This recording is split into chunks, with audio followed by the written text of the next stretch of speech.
सारी जिंदगी बुढ़ापा आ गया बच्चों को पालते, और बच्चों ने आखिरी उम्र में कह दिया अब्बा अगर कोई ढब का काम कर लेते तो आज हमारे दिन भी फिर न जाते।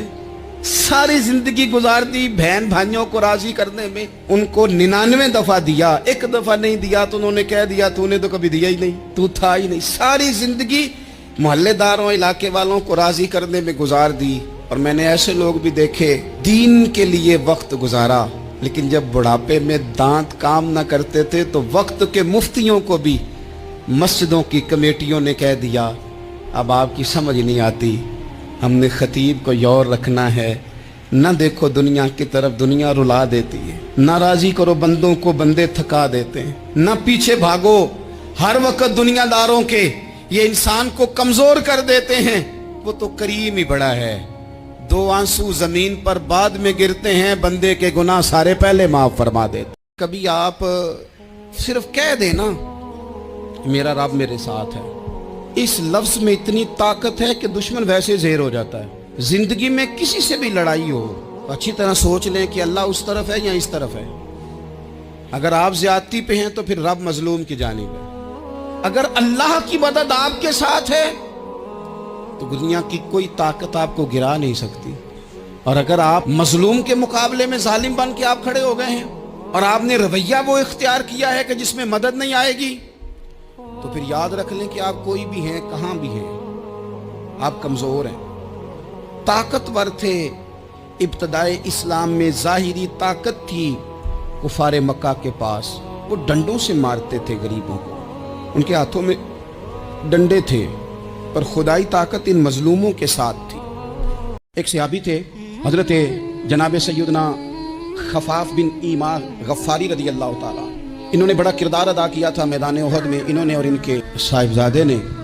तो इनकी बेटी एक दिन हजरत उमर के पास आई।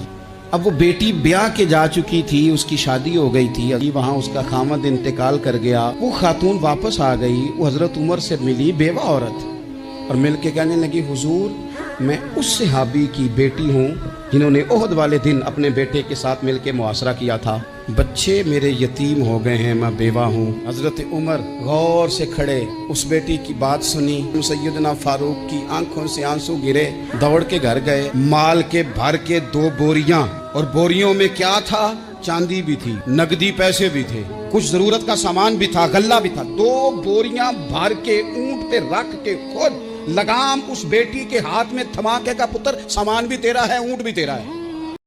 मैं एक दोस्त को जानता हूँ जो होटल चलाते हैं। एक दफ़ा मैं वहाँ गया तो मुझे कहने लगे हजरत साहब हमारे होटल में सवेरे काम शुरू करने से पहले एक मजदूर तिलावत करता है जो मुलाजम है, एक हुजूर की नात पढ़ता है, और फिर हम एक दूसरे का हाल चाल पूछते हैं, पता करते हैं कि किसी को हमारी ज़रूरत तो नहीं। उसके बाद हम काम काज शुरू करते हैं। कहते हैं खुदा का फजल है, सौदा बिके ना बिके, सुकून सारा दिन मौजूद रहता है। अल्लाह की रहमत की बरखा सारा दिन बरसती दिखाई देती है।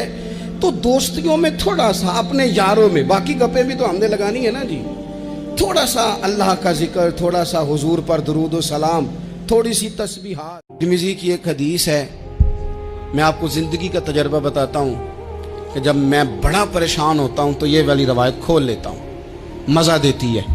मेरे नबी पाक अलैहिस्सलाम ने फरमाया अपने दुख सेठों नवाबों को ना कहना, मालदारों का ना कहना, वरना अल्लाह तुम्हें कभी गनी नहीं करेगा। फरमाया अपने दुख अपने रब की बारगाह में अर्ज करना, जल्दी करे या देर से करे अल्लाह तुम्हें लोगों से बेनियाज कर देगा। नए दोस्त बनाना जुर्म नहीं, जुर्म यह है कि पुरानों को फरामोश कर दिया जाए, उनका जिक्र छोड़ दिया जाए, तज़किरा बंद कर दिया जाए। कोई अगर उन्होंने नेकी की है तो वो नेकी बुला दी जाए, और नए लोगों के साथ इंसान अपने मामलात को तरतीब देना शुरू कर ले। ये आईने वफादारी नहीं। अपने सब दोस्तों को याद रखें, जो छोटे छोटे उनको भी याद रखें, जो कभी फीस नहीं होती थी तो वो 2-4 दोस्त मिल के फीस अदा करते थे, उन्हें भी कभी नहीं भूलना चाहिए।